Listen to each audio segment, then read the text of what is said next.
ทรงงานทุกพระราชดำริคือพลังแห่งการพัฒนาเพราะประชาชนคือหัวใจของแผ่นดินร่วมเสริมสร้างความรักในสถาบันหลักของชาติโดยสำนักงานประชาสัมพันธ์ที่ 3 กรมประชาสัมพันธ์นี่พวกเราเห็นเขาฮิตบุหรี่ไฟฟ้ากันอะสูบแล้วมันดูเท่ด้วยเอาสักปื๊ดไหมไม่ดีหรอกมั้งไม่ดีหรอกเท่แค่ไหนก็ไม่คุ้มหรอกนะรู้ไหมมันทำให้ติดนิโคตินเร็วมากแต่เขาบอกว่ามันเป็นแค่ไอ้น้ำมันไม่อันตรายนะไม่จริงเลยบุหรี่ไฟฟ้ามีสารเคมีทำลายปอดเสี่ยงมะเร็งสมองเบลอส่งผลต่อการเรียนแล้วก็อารมณ์แปรปรวนอีกด้วยนะจริงเหรอแล้วมันผิดกฎหมายด้วยไหมล่ะใช่ทั้งซื้อขายและครอบครองมีโทษหมดอนาคตไม่มีปุ่มย้อนกลับเลือกให้ดีก่อนชีวิตจะพังงั้นไม่ลองดีกว่าสุขภาพต้องมาก่อนแล้วถูกต้องเลือกชีวิตเลือกอนาคตห่างไกลบุหรี่ไฟฟ้าเจงเพ่บุหรี่ไฟฟ้าอันตรายไม่ปลอดภัยและไม่ใช่ทางเลือกของเยาวชนไทยหยุดคิดสักนิดก่อนชีวิตจะพังด้วยความปรารถนาดีจากสำนักงานประชาสัมพันธ์ที่ 3 กรมประชาสัมพันธ์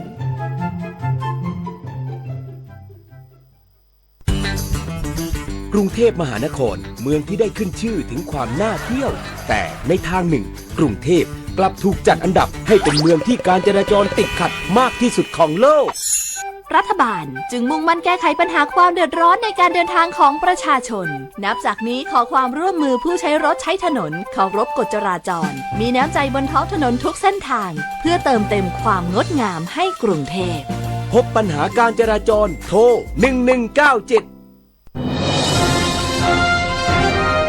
ขับรถมีน้ำใจรักษาวินัยจราจรคุณกำลังฟังรายการจราจรเพื่อชุมชนทางสถานีวิทยุกระจายเสียงแห่งประเทศไทยจังหวัดเชียงใหม่ FM 93.25 เมกะเฮิรตซ์ทุกวันจันทร์ถึงวันศุกร์ 16:10 น. ถึง 17:00 น.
คุณผู้ฟังค่ะยินดีต้อนรับคุณผู้ฟังทุกท่านนะคะเข้าสู่ในช่วงเวลาของรายการวิทยุจราจรเพื่อชุมชนโดยตำรวจภูธรภาค 5ค่ะ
ต่างๆมาฝากคุณผู้ฟังนะคะยังคงมีในเรื่องของการรายงานสภาพการจราจรแบบเรียลไทม์ด้วยนะคะแล้วก็อยากจะทราบว่าคุณผู้ฟังนะคะอยากจะฟังเพลงอะไร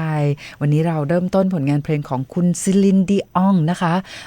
ได้ด้วยผลงานเพลงที่ชื่อว่า The Power of Love แล้วก็คุณผู้ฟังอยากฟังเพลงอะไรนะคะก็สามารถโทรศัพท์เข้ามาแนะนำผลงานเพลงได้ที่หมายเลข053-276-793ค่ะอยากให้คุณผู้ฟังทุกท่านนะคะมีความสุขในทุกๆวันเลยนะคะคราวนี้เรามาเริ่มต้นนะคะตอนนี้เนี่ยต้องบอกว่าวันนี้ทางศูนย์อุตุนิยมวิทยาภาคเหนือเขาออกประกาศนะคะฉบับ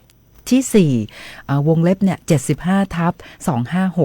75/2569ค่ะเรื่องฝนตกหนักถึงหนักมากบริเวณภาคเหนือนะคะแล้วก็ในประกาศฉบับนี้เนี่ยก็บอกว่าในช่วงวันที่6นะคะวันที่6ก็คือวันนี้เลยนะคะถึงวันที่9สิงหาคม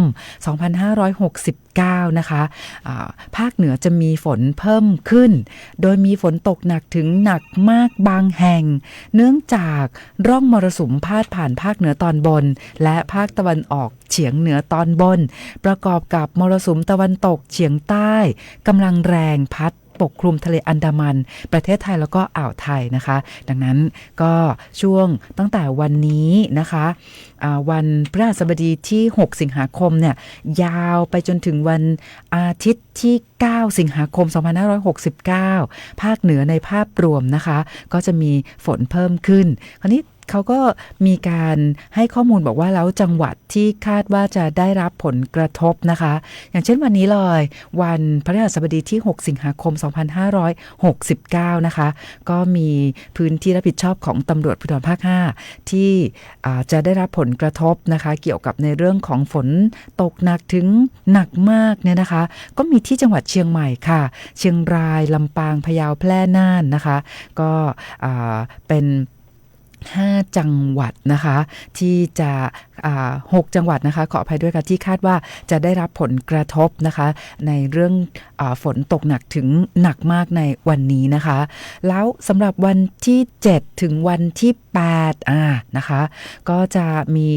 จังหวัดแม่ฮ่องสอนเพิ่มขึ้นมานะคะนอกเหนือไปจากเชียงใหม่เชียงรายลำปางพะเยาแพร่แล้วก็จังหวัดน่านนะคะและในวันอาทิตย์ที่9ค่ะก็จะมีจังหวัดที่คาดว่าจะได้รับผลกระทบได้แก่จังหวัดแม่ฮ่องสอนเชียงใหม่เชียงรายพะเยาแล้วก็จังหวัดน่านนะคะดังนั้นในช่วงนี้ก็ในพื้นที่รับผิดชอบของตำรวจภูธรภาค5นะคะก็จะมีจังหวัดที่ได้รับผลกระทบนะคะในเรื่องของปริมาณฝนที่เพิ่มมากขึ้นแล้วก็อาจจะมีฝนตกหนักถึงหนักมากเนี่ยนะคะก็หลายจังหวัดในพื้นที่รับผิดชอบของตำรวจภูธรภาค5ดังนั้นเน้นย้ำให้คุณผู้ฟังพี่น้องประชาชนนะคะระวังอันตรายจากฝนที่ตกหนักถึงหนักมากแล้วก็ฝนที่ตกสะสมด้วยเพราะว่าอาจจะทำให้เกิดน้ำท่วมฉับพลันและน้ำป่าไหลหลากโดยเฉพาะพื้นที่ลาดเชิงเขาใกล้ทางน้ำไหลผ่านแล้วก็พื้นที่ลุ่มนะคะอันนี้ก็เป็นประกาศนะคะจากศูนย์อุตุนิยมวิทยาภาคเหนือนะคะลงวันนี้เลยวันที่6สิงหาคม2569ค่ะคุณผู้ฟังค่ะวันนี้นะคะเรายังคงมีหลากหลายเรื่องราวมาบอกเล่าให้กับคุณผู้ฟังนะคะไม่ว่าจะเป็นในเรื่องของการแถลงข่าวการจับกุมคดียาเสพติดรายสำคัญในพื้นที่รับผิดชอบของตำรวจภูธรภาค5นะคะซึ่งในช่วงสายของวันนี้ที่ตำรวจภูธรภาค5ท่านพลตำรวจโทกฤษฎาพลยี่สาครผู้บัญชาการตำรวจภูธรภาค5นะคะก็ได้พร้อมกับท่านผู้ว่าราชการจังหวัดเชียงใหม่นะคะท่านรัฐพล นราธิศรแล้วก็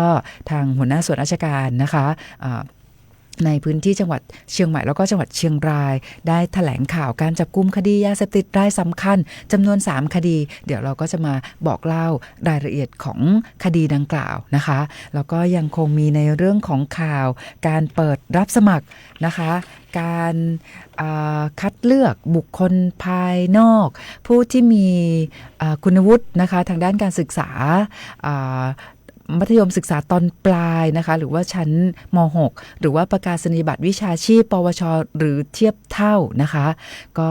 เดี๋ยวเราก็จะมีข้อมูลนะคะเกี่ยวกับในเรื่องสำนักงานตำรวจแห่งชาติเปิดรับสมัครและคัดเลือกบุคคลภายนอกนะคะก็คือผู้ที่มีคุณวุฒินะคะจบการศึกษาระดับมัธยมศึกษาตอนปลายนะคะม.6 หรือว่าประกาศนียบัตรวิชาชีพปวชหรือว่าเทียบเท่านะคะเดี๋ยวเราก็จะมาพูดคุยในรายละเอียดของเรื่องนี้กันด้วยนะคะรวมไปถึงการเตือนภัยออนไลน์แล้วก็ข่าวสารที่สำคัญอีกหลายๆเรื่องเลยนะคะแล้วก็คุณผู้ฟังค่ะจริงๆแล้วติดค้างคุณผู้ฟังไว้นะในเรื่องของการแจกบัตรนะคะเข้าสวนสัตว์เชียงใหม่นะคะซึ่งเดี๋ยววันพรุ่งนี้วันศุกร์นะคะวันแห่งความสุขเดี๋ยวพรุ่งนี้เราก็จะมีกิจกรรมให้คุณผู้ฟังได้ร่วมสนุกกันถ้าไหนอยากได้บัตรเข้าชมสวนสัตว์เชียงใหม่นะคะแล้วก็เข้าชมอควาเรียมด้วยนะคะเดี๋ยววันพรุ่งนี้เราก็จะมีกิจกรรมนะคะมาให้คุณผู้ฟังได้ร่วมสนุกคุณผู้ฟังท่านไหนที่อยากได้บัตรนะคะซึ่งท่านผอ.นะคะสวนสัตว์เชียงใหม่นะคะวันที่ผ่านมาเนี่ยท่านก็ได้ร่วมพูดคุยในรายการและท่านก็บอกว่าเนี่ยเป็นบัตรพิเศษเลยนะที่ฝากมาแจกให้กับคุณผู้ฟังพี่น้องประชาชนเพราะว่า1บัตรเนี่ยสามารถเข้าสวนสัตว์เชียงใหม่เนี่ยได้4ท่านแล้วก็ยังเข้าชมอควาเรียมได้ฟรีอีกด้วยนะคะเดี๋ยววันพรุ่งนี้นะคะวันศุกร์วันแห่งความสุขค่ะเราก็จะมีกิจกรรมให้คุณผู้ฟังได้ร่วมสนุกกันนะคะแล้วก็รับบัตรเข้าชมสวนสัตว์เชียงใหม่กันนะคะตอนนี้มีบทเพลงมาฝากคุณผู้ฟังเพิ่มเติมแล้วเดี๋ยวเราก็จะมาพูดคุยในหลายๆเรื่องราวไม่ว่าจะเป็นในเรื่องของการแถลงข่าวเมื่อเช้านี้แล้วก็ในเรื่องของข่าวการรับสมัครนะคะบุคคลภายนอกเข้ามาเป็นนักเรียนใน10ตำรวจด้วยนะคะตอนนี้มาฟังผลงานเพลงอีกสัก1เพลงค่ะแล้วก็คุณผู้ฟังอยากฟังเพลงไหนเพิ่มเติมก็แนะนำเข้ามาได้นะคะไม่ว่าจะเป็น053-276-793หรือว่าจะเป็นผ่านเพจสวท.เชียงใหม่ PRD ค่ะ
ค่ะคุณผู้ฟังค่ะกับบทเพลงเพราะๆอีกหนึ่งเพลงที่นำมาฝากคุณผู้ฟังนะคะแต่ว่าจริงๆเพลงนี้เนี่ยนานแล้วเนาะแต่ก็หยิบมาฟังทีไรก็ยังคงความไพเราะอยู่เลยนะคะสำหรับเพลงที่ชื่อสั้นๆว่าเผลอค่ะ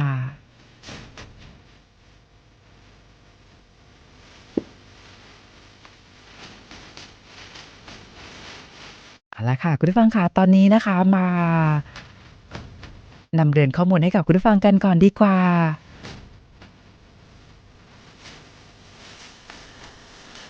ก็เป็นข่าวจากสำนักงานตำรวจแห่งชาตินะคะที่ตอนนี้เนี่ยเปิดรับสมัครค่ะแล้วก็คัดเลือกบุคคลภายนอกนะคะซึ่งเป็นผู้ที่มีวุฒินะคะประกาศนียบัตรมัธยมศึกษาตอนปลายหรือว่าม.6 หรือว่าจะเป็นประกาศนียบัตรวิชาชีพปวชหรือเทียบเท่านะคะแล้วก็ผู้ที่มีวุฒิประกาศนียบัตรมัธยมศึกษาตอนปลายม.6นะคะและก็เป็นทหารกองหนุนนะคะที่เคยรับราชการในกองประจำการหรือว่าวงเล็บว่าทหารเกณฑ์เพื่อบรรจุแล้วก็แต่งตั้งเป็นนักเรียนนาย10ตำรวจนะคะชื่อย่อว่านสต.ประจำปีงบประมาณ2569ต้องบอกว่าสำนักงานตำรวจแห่งชาตินะคะเปิดรับสมัครทั่วประเทศจำนวน 6,000 อัตราด้วยกันค่ะโอ้โหนะคะต้องบอกว่ารับสมัครเยอะมากเลยนะคะทั่วประเทศถึง 6,000 อัตราด้วยกันนะคะคราวนี้ก็เขามีการแบ่งแบบนี้นะคะว่าใน 6,000 อัตราเนี่ยนะคะเขาแบ่งออกเป็น2ประเภทด้วยกันก็คือประเภทแรกนะคะต้องเป็นผู้ที่มีคุณวุฒินะคะประกาศนียบัตรมัธยมศึกษาตอนปลายนะคะหรือม.6 เนี่ยหรือว่าประกาศนียบัตรวิชาชีพปวชหรือเทียบเท่านะคะซึ่งผู้ที่มีคุณวุฒิจบม.6 หรือว่าปวชหรือเทียบเท่าเนี่ยนะคะเพื่อปฏิบัติหน้าที่ในสังกัดนะคะกองบัญชาการตำรวจนครบาลหรือว่าตำรวจภูธรภาค1ถึงภาค9แล้วก็กองบัญชาการตำรวจตระเวนชายแดนนะคะแล้วก็จะมีหน่วยงานในสังกัดของสำนักงานตำรวจแห่งชาตินะคะได้แก่สำนักงานส่งกำลังบำรุงนะคะกองบัญชาการศึกษาแล้วก็หน่วยบินของตำรวจนะคะซึ่งในกลุ่มนี้เนี่ยนะคะก็รับสมัครทั้งหมด 5,800 อัตรานะคะอันนี้คือเป็นประเภทแรกเนาะกลุ่มแรกนะคะคราวนี้กลุ่มที่2ค่ะกลุ่มที่2เนี่ยนะคะก็คือเป็นผู้ที่มีคุณวุฒิประกาศนียบัตรมัธยมศึกษาตอนปลายม.6นะคะหรือว่าจะเป็นประกาศนียบัตรวิชาชีพปวชหรือเทียบเท่าแต่ว่าต้องเป็นทหารกองหนุนที่เคยรับราชการในกองประจำการหรือที่เรารู้จักกันสั้นๆว่าเป็นทหารเกณฑ์นะคะอันนี้เป็นกลุ่มนี้นะคะแล้วก็เพื่อปฏิบัติหน้าที่ในสังกัดกองบัญชาการ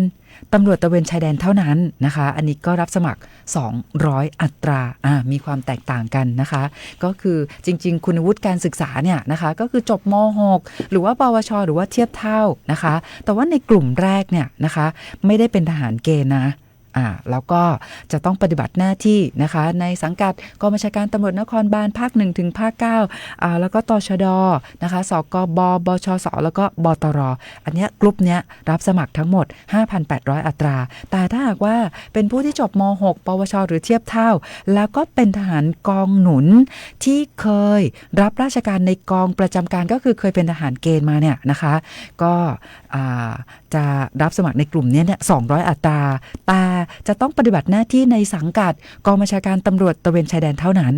นะคะแล้วทั้งหมดทั้งมวลนะคะทั่วประเทศเลยก็คือรับสมัครจำนวนทั้งสิ้น 6,000 อัตราด้วยกันค่ะโดยในช่วงวันที่1นะคะถึงวันที่7สิงหาคม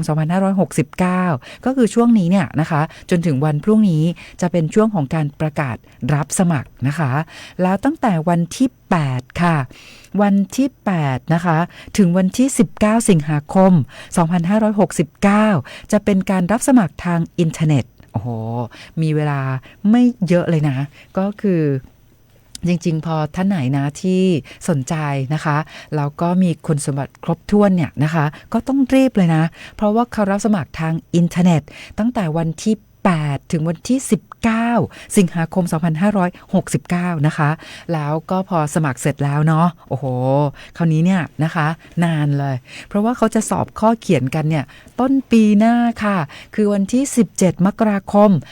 2570อันนี้คือการสอบข้อเขียนแล้วก็จะประกาศรายชื่อผู้ที่สอบผ่านข้อเขียนเนี่ยในวันที่28มกราคม2570นะคะอันนั้นเรายังมีเวลาแต่ว่าตอนนี้เนี่ยระยะเวลาของการรับสมัครเนี่ยไม่เยอะเลยแค่วันที่8นะคะก็คือวันเสาร์นี้นะคะจนถึง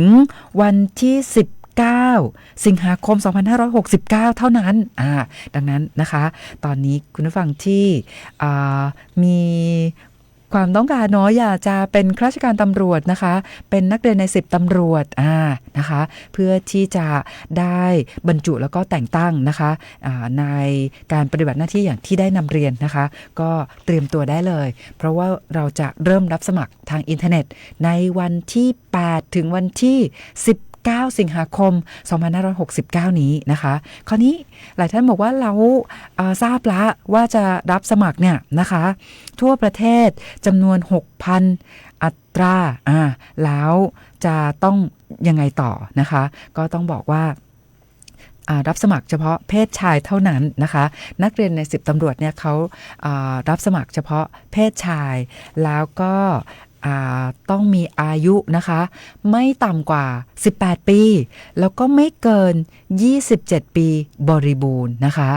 อันนี้ก็จะเป็นคุณสมบัติเบื้องต้นนะคะคราวนี้พอส่วนสูงเนี่ยเขาก็กำหนดด้วยนะว่าจะต้องมีส่วนสูงเนี่ยไม่น้อยกว่า160เซนติเมตรแล้วก็รอบอกเนี่ยไม่น้อยกว่า77เซนติเมตรนะคะอันนี้เป็นคุณสมบัติเบื้องต้นดังนั้นนะคะถ้าหากว่าเป็นเพศชายอายุตั้งแต่18ถึง27ปีนะคะแล้วก็มีคุณวุฒินะคะจบชั้นม.6 ปวชหรือว่าเทียบเท่าแล้วก็สนใจนะคะที่จะสอบแข่งขันนะคะเข้าบรรจุแล้วก็แต่งตั้งเป็นนักเรียนใน10ตำรวจนะคะประจำปีงบประมาณ2569ก็เตรียมตัวได้เลยนะคะการรับสมัครก็ผ่านอินเทอร์เน็ตสะดวกนะคะแต่ว่าระยะเวลาของการรับสมัครเนี่ยตั้งแต่วันที่8ถึง19สิงหาคม2569นะคะก็นำเป็นข้อมูลให้กับคุณผู้ฟังพี่น้องประชาชนที่สนใจนะคะจะได้เตรียมตัวเข้ารับการสมัครกันค่ะคุณผู้ฟังค่ะแล้วก็เดี๋ยวอีกสักครู่หนึ่งนะคะเราก็จะมีการรายงานสภาพการจราจรด้วยนะคะจากท่านสารวัตรจราจรแต่ว่าตอนนี้มีข้อมูลอีกหนึ่งเรื่องนะคะที่มานำเรียนให้กับคุณผู้ฟังพี่น้องประชาชนก็คือในช่วงสายของวันนี้ที่ตำรวจภูธรภาค5ค่ะท่านพลตำรวจโทกฤษพลยี่สาครผู้บัญชาการตำรวจภูธรภาค5นะคะก็พร้อมด้วยท่านรัฐพลนราธิศรท่านผู้ว่าราชการจังหวัดเชียงใหม่นะคะรวมไปถึงท่านปลัดอำเภอแม่ออนจังหวัดเชียงใหม่ท่านพลตรีอดุลลอยฟ้ารองผบ.นบยส35นะคะแล้วก็มีท่านผอ.ศูนย์ปฏิบัติการคดีพิเศษเขตพื้นที่5ท่านสมชาติชัยนะคะรวมไปถึงท่านผู้แทนจากสำนักงานปปส.ภาค5แล้วก็หน่วยงานที่เกี่ยวข้องนะคะก็ได้ร่วมกันแถลงข่าวต่อพี่น้องสื่อมวลชนค่ะซึ่งเป็นการ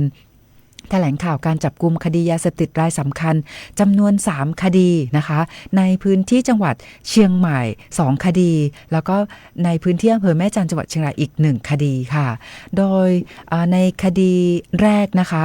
ก็เป็นคดีที่เกิดขึ้นในพื้นที่รับผิดชอบของสถานีตำรวจภูธรแม่ออนจังหวัดเชียงใหม่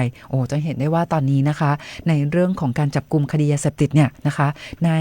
พื้นที่จังหวัดเชียงใหม่เนี่ยมีการจับกุมในคดีสำคัญเนี่ยหลายคดีเลยนะคะสำหรับคดีนี้นะคะก็เป็นคดีที่เกิดขึ้นในวันที่4สิงหาคม2569ที่ผ่านมานะคะโดยเจ้าหน้าที่ตำรวจเนี่ยจากกองปฏิบัติการพิเศษกองบังคับการสืบสวนสอบสวนตำรวจภูธรภาค5เขาได้มีการสืบสวนติดตามกลุ่มขบวนการลักลอบลำเลียงยาเสพติดนะคะจากพื้นที่อำเภอแม่สายจังหวัดเชียงราย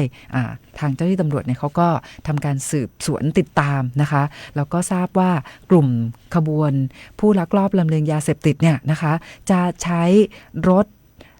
ยนต์นะคะเป็นหมายเลขทะเบียนของจังหวัดเชียงใหม่ลำเลียงยาเสพติดมาจากอำเภอแม่สายจังหวัดเชียงรายแล้วก็จะมีการติดต่อนะคะแล้วก็ให้กลุ่มผู้เกี่ยวข้องเนี่ยนะคะมารับยาเสพติดต่อจากทีมลำเลียงโอ้โหเขาจะทำหน้าที่กันแบบนั้นเลยนะคะแล้วก็จะนำยาเสพติดจากอำเภอแม่สายเนี่ยมาส่งต่อให้กับกลุ่มขบวนการที่อำเภอแม่ออนจังหวัดเชียงใหม่แล้วจะไปส่งต่อที่จังหวัดปทุมธานีนะคะดังนั้นเจ้าหน้าที่ตำรวจเนี่ยเขาก็ติดตามแล้วก็มีการวางแผนการจับกุมค่ะโดยทางเจ้าหน้าที่ตำรวจนะคะก็ได้มีการอำพรางตัวเป็นสายลับด้วยนะคะแล้วก็ได้มีการสืบสวนติดตามนะคะต่อมาก็มีการสะกดรอยติดตามกลุ่มขบวนการผู้ลักลอบลำเลียงยาเสพติดกลุ่มนี้เนี่ยนะคะซึ่งเจ้าหน้าที่ตำรวจเนี่ยเขาก็ได้มีการวางกำลังนะคะแล้วก็พร้อมที่จะแสดงตัวเพื่อเข้าทำการจับกุมนะคะกลุ่มผู้ที่มีการนัดจะนำยาเสพติดส่งมอบกันนะคะที่ถนนสายเชียงใหม่แม่ออนนะคะก็ปรากฏว่าพอเจ้าหน้าที่ตำรวจเนี่ยนะคะจะทำการเข้าจับกุมปรากฏว่ากลุ่มขบวนการนี้เนี่ยนะคะได้ขับรถยนต์หลบหนีค่ะแล้วก็เจ้าหน้าที่ตำรวจเนี่ยก็ได้ทำการติดตามไปนะคะจนถึงบริเวณถนนเชียงใหม่แม่ออนนะคะที่บ้านหนองหอยตำบลออนเหนืออำเภอแม่ออนจังหวัดเชียงใหม่นะคะแล้วปรากฏว่าเขาก็ได้มีการจอดรถแล้วก็หลบหนีนะคะก็ปรากฏว่าเจ้าหน้าที่ตำรวจก็ติดตามปรากฏว่าควบคุมนะคะผู้ต้องหาเป็นผู้หญิงนะคะซึ่งหลบซ่อนตัวอยู่ที่บ้านพักคนงานแถวในพื้นที่ที่จับกุมได้เลยนะคะก็ได้จับกุมตัวนะคะผู้ต้องหาซึ่งเป็นผู้หญิงเนี่ยนะคะนำมาที่รถยนต์ที่เขาจอดรถแล้วก็หลบหนีไปปรากฏว่าภายในรถยนต์นะคะพบกระสอบปุ๋ยจำนวน8กระสอบนะคะซึ่งพอตรวจสอบดูปรากฏว่าเป็นยาบ้านะคะจำนวน 2.5 ล้านเม็ดโอ้โหต้องบอกว่าเนี่ยกลุ่มขบวนการ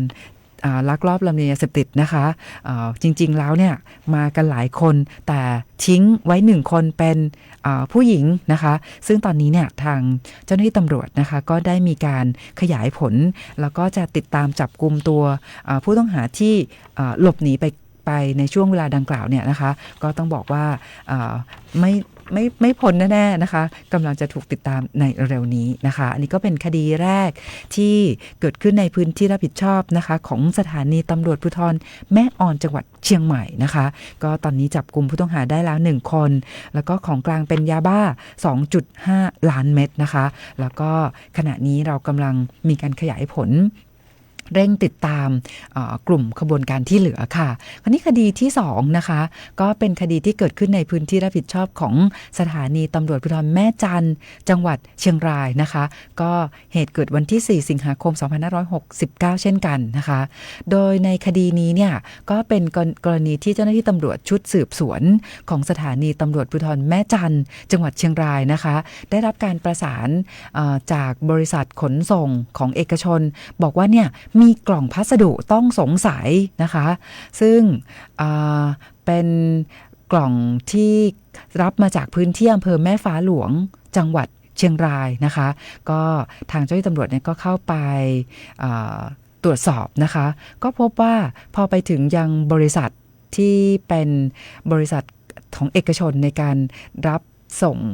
ของเนี่ยนะคะก็เจอกล่องพัสดุภัณฑ์ต้องสงสัยจำนวน5กล่องด้วยกันค่ะปรากฏว่าพอตรวจสอบดูนะคะ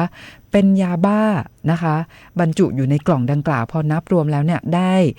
จำนวนของกลางเป็นยาบ้าจำนวน 740,000 เม็ดนะคะซึ่งพนักงานรับพัสดุเนี่ยก็บอกว่าเนี่ยรับมาจากสาขาย่อยนะคะซึ่งพอเขาเอามารวมตัวกันนะคะที่สาขาป่าซางอำเภอแม่จันทร์จังหวัดเชียงรายแต่ว่าตรวจพบว่ามี น่าสงสัยนะคะก็เลยแจ้งเจ้าที่ตำรวจซึ่งตอนนี้ทางเจ้าที่ตำรวจนะคะก็ได้มีการสืบสวนขยายผลนะคะติดตามไปยังผู้ที่นำมาส่งแล้วนะคะอันนี้ก็จะเป็นคดีที่2คราวนี้ในคดีที่3ค่ะเป็นคดีที่เกิดขึ้นในพื้นที่รับผิดชอบของสถานีตำรวจภูธรเมืองเชียงใหม่นะคะโดยเป็นเหตุที่เกิดเมื่อวันที่3สิงหาคม2569นะคะก็เป็นกรณีที่เจ้าหน้าที่จากบริษัทนะคะรับส่งพัสดุของเอกชนเนี่ยนะคะได้มีการประสานงานกับเจ้าหน้าที่ศูนย์ปฏิบัติการคดีพิเศษเขตพื้นที่5แล้วก็กรมสอบสวนคดีพิเศษนะคะเนื่องจากว่าเจ้าหน้าที่เนี่ยเขาพบว่าพัสดุเนี่ยต้องสงสัยเกรงว่าจะเป็นสิ่งของผิดกฎหมายค่ะก็จึงได้แจ้งให้เจ้าหน้าที่นะคะทั้งหน่วยงานของ DSI แล้วก็เจ้าหน้าที่ตำรวจจากสถานีตำรวจภูธรเมืองเชียงใหม่ได้ร่วมกันตรวจสอบพัสดุดังกล่าวนะคะพอเจ้าหน้าที่เนี่ยได้ตรวจสอบนะคะก็ปรากฏว่าเจอนะคะในกล่องพัสดุเนี่ยเป็นยาเสพติดเป็นเฮโรอีนนะคะน้ำหนักประมาณขออภัยค่ะน้ำหนักประมาณ 8.62 กิโลกรัมนะคะก็จึงได้มีการตรวจยึดไว้แล้วก็มีการขยายผลนะคะจนสามารถทราบตัวผู้ต้องสงสัยเนี่ย2คนนะคะเป็นผู้หญิงทั้งคู่เลยแล้วก็เป็นผู้ที่นำกล่องพัสดุที่มีการบรรจุเฮโรอีนนะคะ 8.62 กิโลกรัมเนี่ยนะคะมาส่งยังบริษัทขนส่งดังกล่าวแล้วก็สามารถจับกลุ่มตัวผู้ต้องหาได้ทั้ง2คนนะคะซึ่งจับได้ที่บนรถโดยสารประจำทางสายเชียงรายเชียงของนะคะทางเจ้าหน้าที่ตำรวจเนี่ยก็สามารถจับกลุ่มได้ซึ่งทั้ง2คนเนี่ยก็ได้รับการสารภาพว่าเฮโรอีนดังกล่าวเนี่ยเป็นของตนนะคะที่ได้รับมาเพื่อที่จะจัดส่งไปยังพื้นที่ปลายทางอีกต่อหนึ่งนะคะแล้วก็พื้นที่ปลายทางที่เขาจะไปส่งนะคะก็คือที่ออสเตรเลียนะคะอันนี้ก็จะเห็นได้ว่าตอนนี้กลุ่มขบวนการดังกล่าวนะคะจะมีพฤติกรรมเนี่ยในการลักลอบลำเลียงยาเสพติดนะคะไปยังประเทศต่างประเทศเนาะอย่างเช่นคดีล่าสุดนี้เนี่ยเขาก็รับสารภาพว่าเนี่ยจะนำส่งไปยังประเทศออสเตรเลียดังนั้นนะคะก็ต้องนำเรียนให้กับคุณผู้ฟังพี่น้องประชาชนว่าในเรื่องของการที่เราไปรับจ้างนะคะหิ้วของไปต่างประเทศก็ดีหรือจะมีผู้ที่ฝากเนาะขอช่วยฝากของไปส่งไปยังประเทศต่างประเทศเนี่ยนะคะอันนี้ต้องบอกว่าอันตรายมากๆเลยนะคะเพราะว่ากลุ่มขบวนการเหล่านี้เนี่ยนะคะมีการพยายามที่จะลักลอบลำเลียงยาเสพติดซึ่งต้องบอกว่าโอ้โหเป็นเฮโรอีนนะแล้วเฮโรอีนเนี่ยนะคะเมื่อเช้านี้เนี่ยทางท่านผู้แทนจากสำนักงานปปส.ภาค5นะคะก็ได้มีการแถลงข่าวต่อพี่น้องสื่อมวลชนบอกว่าเนี่ยยาเสพติดเนี่ยนะคะเฮโรอีนเนี่ยถ้านำไปยังประเทศอย่างเช่นปลายทางที่ออสเตรเลียเนี่ยนะคะ1 กิโลกรัมเนี่ยจะมีมูลค่าถึง3 ล้านบาทเลยนะโอ้โหต้องบอกว่าแล้วผู้ที่ไปรับจ้างหิ้วของนะคะไปนำส่งเนี่ยโอ้โหก็ไม่ได้ทราบเลยนะคะว่าเขาจะลักลอบปรากฏว่าในเคสนี้เนี่ยนะคะเขาจะลักลอบลำเลียงเข้าไปผ่านเครื่องสำอางโอ้โหอันตรายมากๆเลยนะคะดังนั้นก็แจ้งเตือนนะคะให้คุณผู้ฟังพี่น้องประชาชนรู้เท่าทันด้วยว่ากลุ่มขบวนการลักลอบลำเลียงยาเสพติดเนี่ยนะคะเขาก็อาจจะเอาไปใส่ในอย่างเช่นคดีที่ผ่านมานะคะเอาไปใส่ในเขาเรียกว่าเป็นอะไรนะกาแฟสำเร็จรูปนะคะอันนี้จะเอาไปซุกซ่อนอยู่ในเครื่องสำอางแล้วก็เคสก่อนหน้าเอาไปซุกซ่อนอยู่ในอะไรนะคะกางเกงช้างอะไรแบบนี้กระเป๋าช้างโอ้โหอันตรายมากๆเลยนะคะก็แจ้งเตือนประชาสัมพันธ์ให้คุณผู้ฟังพี่น้องประชาชนรู้เท่าทันนะคะอย่ารับจ้างหิ้วของไปต่างประเทศหรือว่ามีผู้ที่ขอฝากหิ้วหน่อยอันนี้อันตรายนะคะค่ะคุณผู้ฟังค่ะตอนนี้เราจะไปสัมภาษณ์ท่านพันตำรวจตรีปริญญาศรีเมืองกันนะคะตอนนี้ก็อยู่ในสายกับเราแล้วสวัสดีค่ะครับสวัสดีท่านผู้ดำเนินการท่านผู้ฟังผู้ใช้รถประเทศทุกท่านครับผมค่ะสวัสดีปริญญาคะวันนี้เป็นยังไงบ้างคะในเรื่องของสภาพการจราจรค่ะครับสภาพการจราจรโดยรวมนะครับช่วงนี้นะครับขอเริ่มจากถนนแก้วนวรัตน์นะครับถนนแก้วนวรัตน์ตั้งแต่แยกนครพิงค์ถึงแยกศาลเด็กนะครับถนนห้วยแก้วนะครับทั้งขาขึ้นขาลงถนนอารักษ์นะครับ ถนนบุญเรืองฤทธิ์นะครับสภาพการจราจรโดยรวมปริมาณรถค่อนข้างมากนะครับในช่วงนี้ทำให้รถเคลื่อนตัวได้ช้านะครับประกอบกับเป็นช่วงโรงเรียนเลิกนะครับผู้ปกครองมารับบุตรหลานนะครับทำให้รถเคลื่อนตัวได้ช้าทางเจ้าหน้าที่จราจรได้จัดเจ้าหน้าที่จราจรเข้าอำนวยความสะดวกและบังคับไฟเร่งระบายรถอย่างต่อเนื่องครับผมคาดว่าใช้เวลาไม่นานครับการจราจรจะเป็นปกติครับผมส่วนถนนเจริญเมืองถนนมหิดลนะครับโชตนาขาออกเชียงใหม่ฮอดคันคลองชลประทานตลอดสายครับรถยังเคลื่อนตัวได้ดีครับขอฝากประชาสัมพันธ์ด้วยนะครับถนนเชียงใหม่พร้าวนะครับมีการก่อสร้างถนนนะครับปิดถนน2 ช่องทางนะครับมีผลกระทบด้านการจราจรนะครับควรวางแผนการเดินทางครับค่ะสวัสดิ์ปริญญาคะแล้วในช่วงเช้านะคะที่เขามีการจำหน่ายบัตรนะคะเข้าชมการแข่งขันวอลเลย์บอลนะคะเป็นยังไงบ้างคะสภาพการจราจรในช่วงเช้าของวันนี้ค่ะที่แถวสนามกีฬา700 ปีค่ะอ๋อครับในช่วงที่จำหน่ายบัตรก็มีการจราจรนิดหน่อยนะครับเพราะนั้นก็ไม่มีอะไรครับเจ้าที่จราจรเข้าดูแลก็คล่องตัวครับในช่วงเช้าครับค่ะแต่ว่าเดี๋ยวในวันพรุ่งนี้นะคะวันศุกร์ที่7แล้วก็เสาร์อาทิตย์นี้เนี่ยนะคะก็เชื่อว่าอาจจะมีคุณผู้ฟังพี่น้องประชาชนเนี่ยไปชมการแข่งขันกีฬาวอลเลย์บอลนะคะก็ในเรื่องของการจราจรทราบว่าทางกลุ่มงานจราจรตำรวจภูธรจังหวัดเชียงใหม่ก็มีการเตรียมความพร้อมในเรื่องของการอำนวยความสะดวกด้านการจราจรให้กับพี่น้องประชาชนแล้วใช่ไหมคะครับถูกต้องทางเราได้ออกแผนปฏิบัติเรียบร้อยครับค่ะแล้วสวัสดิ์ปริญญามีข้อมูลอะไรอยากจะฝากคุณผู้ฟังเพิ่มเติมในช่วงท้ายเพิ่มเติมได้เลยค่ะครับวันนี้ได้15.35 น.นะครับได้รับแจ้งเหตุว.40นะครับรถยนต์ชนท้ายกันนะครับต่างระดับหนองหอยนะครับทรัพย์สินเสียหายไม่ได้รับบาดเจ็บนะครับขอฝากการขับขี่ถนนเส้นนี้นะครับมหิดลขอให้มีการเว้นระยะเพื่อความปลอดภัยด้วยนะครับผมค่ะต้องบอกว่าที่ถนนมหิดลเนี่ยนะคะก็จะต้องใช้ความระมัดระวังนะคะเว้นระยะห่างจากรถคันหน้าเนาะสวัสดิ์ปริญญาเนาะครับผมค่ะเพราะว่าบางทีเนี่ยนะคะถ้าเกิดว่าเราไม่เว้นระยะห่างเนี่ยนะคะแล้วถ้าเกิดว่าเขามีการหยุดรถกระทันหันเนี่ยนะคะอาจจะเกิดในเรื่องของรถชนท้ายกันดังนั้นใช้ความระมัดระวังแต่ว่าวันนี้เนี่ยในตัวเมืองฝนตกไหมคะสวัสดิ์ปริญญาช่วงนี้ยังไม่ได้รับแจ้งฝนตกนะครับท้องฟ้าปกติครับดังนั้นนะคะก็เชื่อว่าวันนี้การจราจรก็น่าจะเป็นไปด้วยความคล่องตัวนะคะแต่ว่าในบริเวณหน้าสถานศึกษาเนี่ยทางกลุ่มงานจราจรตำรวจภูธรจังหวัดเชียงใหม่ก็ได้มีการประสานงานกับทางสถานศึกษาแล้วก็มีการประสานความร่วมมือกับคุณพ่อคุณแม่ผู้ปกครองเชื่อว่าก็เดี๋ยวจะคลี่คลายโดยเร็วนะคะค่ะวันนี้ต้องขอบคุณมากๆเลยนะคะพันตำรวจตรีปริญญาศรีเมืองสารวัตรจราจรจากกลุ่มงานจราจรตำรวจภูธรจังหวัดเชียงใหม่ขอบคุณมากๆค่ะขอบคุณครับค่ะสวัสดีค่ะค่ะคุณผู้ฟังค่ะก็วันนี้ในตัวเมืองเชียงใหม่นะคะฝนไม่ตกแต่ว่าคุณผู้ฟังพี่น้องประชาชนที่รับฟังผ่านเพจสท.เชียงใหม่ PRD ก็น่ารักมากๆนะคะรายงานสภาพอากาศมาให้กับคุณผู้ฟังได้รับทราบด้วยนะคะอย่างเช่นคุณจัญญาก็ทักทายเราเข้ามาคุณสิรินันท์บอกว่าวันนี้ที่แม่ทาลำพูนเนี่ยนะคะท้องฟ้าสดใสนะคะแล้วก็ชื่นชอบผลงานเพลงด้วยขอบคุณมากๆนะคะคุณสิริพันธ์ก็บอกว่าวันนี้ที่ดอยสะเก็ดนะไม่ร้อนด้วยนะคะดีใจด้วยค่ะคุณวารินก็ทักทายเราเข้ามาคุณพี่ดวงรัตน์บอกว่าที่แม่จ้อวันนี้เนี่ยอากาศร้อนนะคะแล้วก็มีคุณรินทักทายเราเข้ามาด้วยคุณโสพลนะคะคุณพงศักดิ์แล้วก็คุณสุทัศน์ก็บอกว่า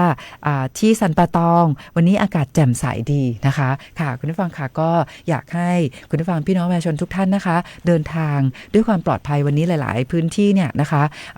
ยังไม่ได้มีในเรื่องของฝนตกดังนั้นก็การขับรถนะคะก็ยังคงเป็นไปที่ด้วยความไม่คือถ้าฝนไม่ตกเนี่ยนะคะก็ทำให้ในเรื่องของการใช้ความระมัดระวังในการขับขี่เนี่ยนะคะก็ทำให้โอเคมากยิ่งขึ้นอยากให้ทุกท่านนะคะปฏิบัติตามกฎจราจรโดยเคร่งครัดด้วยเพราะว่าตั้งแต่วันที่1สิงหาคม2569เนี่ยนะคะอย่างที่ได้นำเรียนให้กับคุณผู้ฟังว่าทางสำนักงานตำรวจแห่งชาติเขามีความร่วมมือนะคะกับทางกรมการขนส่งทางบกถ้าหากว่ามีผู้ที่ฝ่าฝืนกฎจราจรนะคะแล้ว ไม่ได้ไปชำระค่าปรับเนี่ยนะคะเขาจะมีการส่งข้อมูลนะคะไป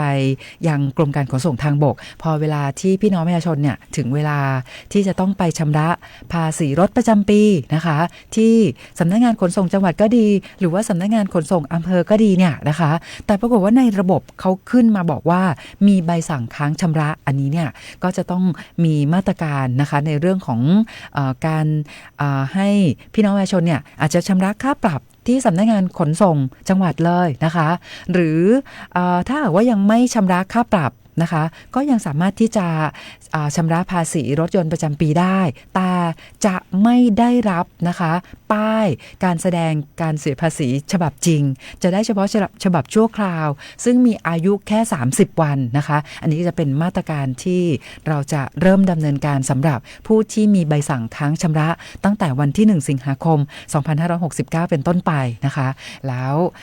ในเรื่องนี้เนี่ยต้องนำเรียนว่าเนื่องจากว่าก่อนหน้านี้นะคะสำนักงานตำรวจแห่งชาติเนี่ยก็เคยมีความร่วมมือกับกรมการขนส่งทางบกนะคะ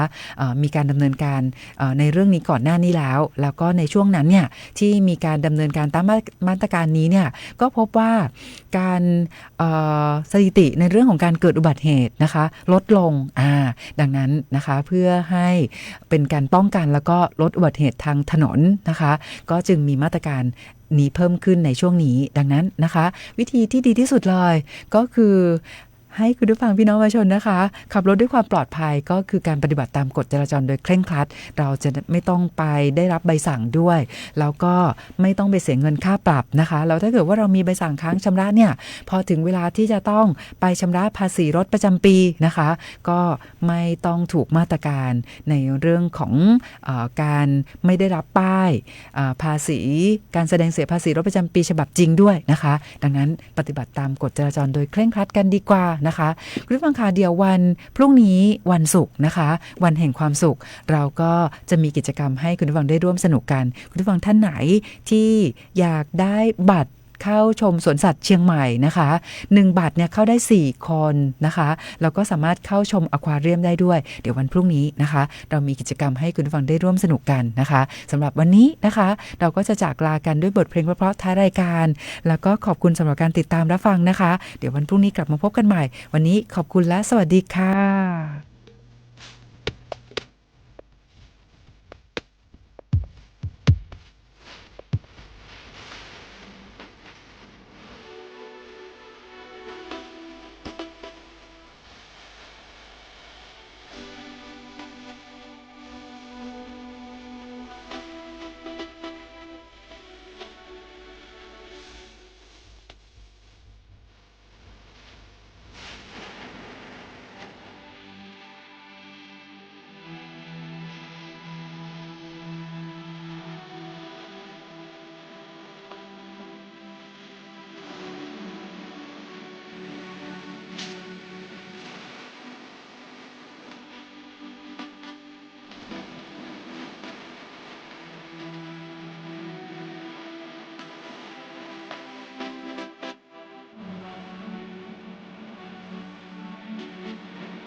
รับฟังข่าวต้นชั่วโมง 17 นาฬิกากับอานนท์ นันตะสุคนครับ